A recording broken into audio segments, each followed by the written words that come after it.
Today we are going to talk about the accounting process.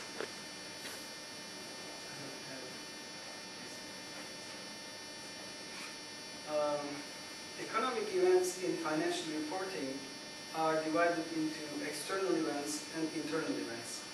And the external events usually always require an exchange with an external agent, with an external entity. And internal events do not involve any transaction with an external entity.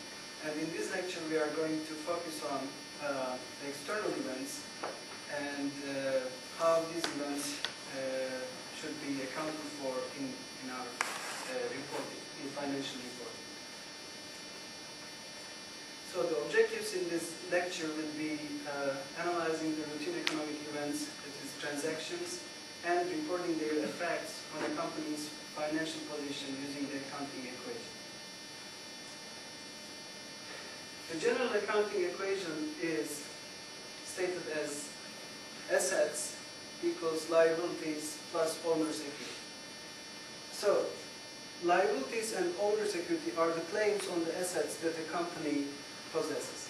And owner's equity is also called the residual claims, residual assets, because first of all, those who credit the company in buying or in financing these assets are given their money back whenever a company is sold or whenever it is dissolved. And then whatever is left, it constitutes the owner's equity. And the owner's equity is composed of the owner's investments, the owner's withdrawals, which could be dividends, revenues and gains minus expenses and losses. For a corporation of which shares are publicly traded, the accounting equation looks as assets equals liabilities plus shareholders' equity. And the shareholders' equity is composed of the paid-in capital, the retained earnings, and the retained earnings is composed of revenues, gains, expenses, losses, and dividends. And paid-in capital is, the investors could at any time come and reinvest in the business. And the retained earnings is whatever is left after they are paid dividends, or after these events that affect the revenues, gains, after events that affect the revenues, gains, expenses, and losses are accounted for. Yes? What is the difference between owner's equity and shareholder's equity? This is for a corporation, but the other one is for a general, or a general company. It could be a private company as well. But this is the format for a corporation. It is stated as shareholders' equity. So, if you have convertible bond, excuse me? If you have a convertible bond, it's in the liability, but Yes. once it's converted, you put it into shares, shareholders' equity. Okay. So, whatever the company owes to the banks, to financial institutions, is in the liabilities section.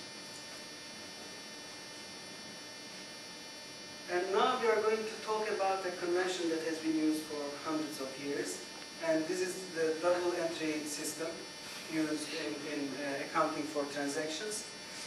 And now you should memorize this format of the accounting equation in order for this debiting and crediting thing to make sense.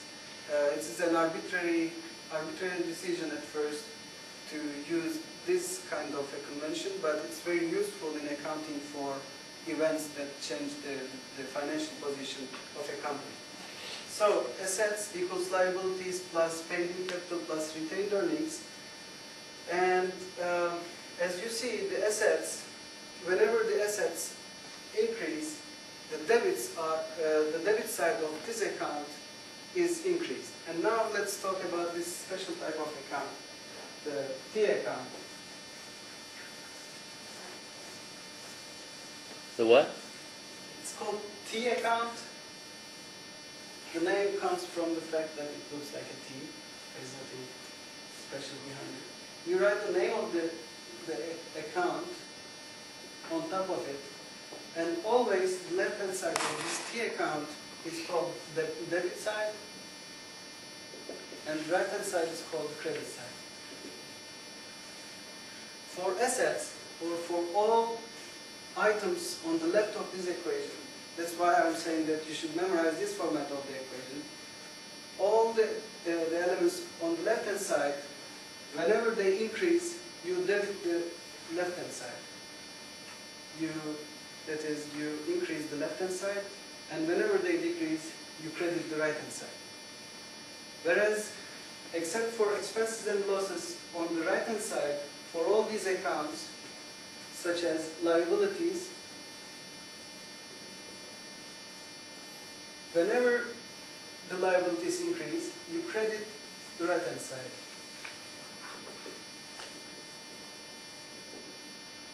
So, let me also, I think you remember the classification of the elements into assets or liabilities, for example, inventories or cash. Cash or inventories are assets. And now I'm going to ask you a question requiring changes on cash and inventories. Say I bought inventories for $20,000. How are you going to account for this transaction? You have a cash account, which is an asset, and you have an inventory account, which is also an asset.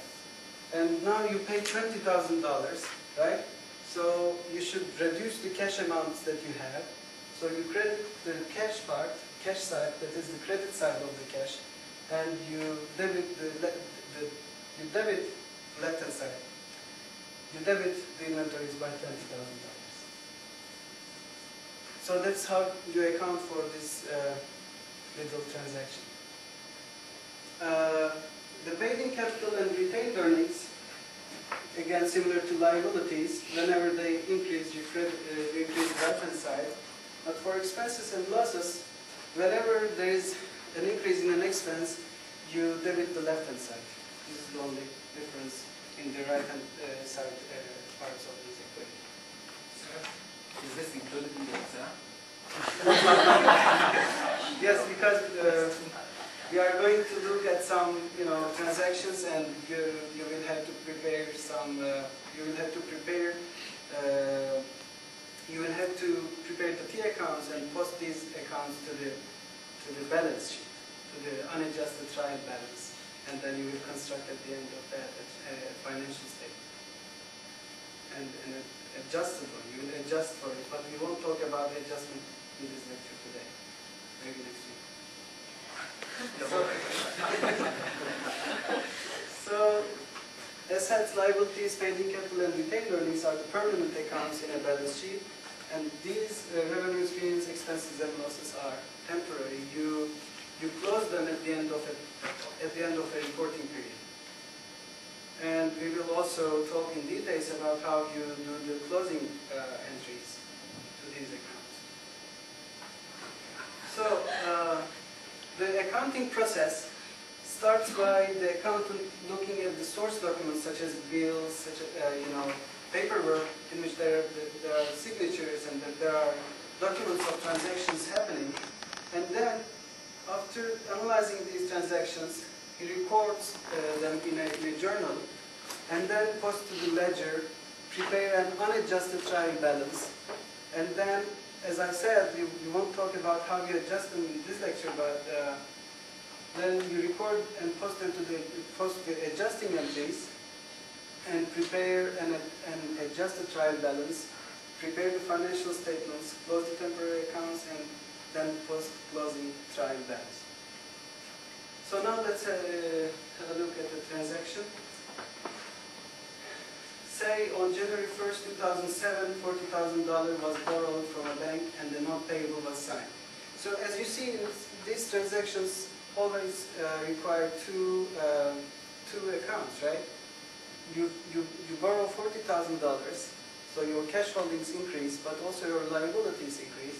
So you have to account for both of these in your statement. The cash, as we know, is an asset, and the notes payable is a liability that we owe.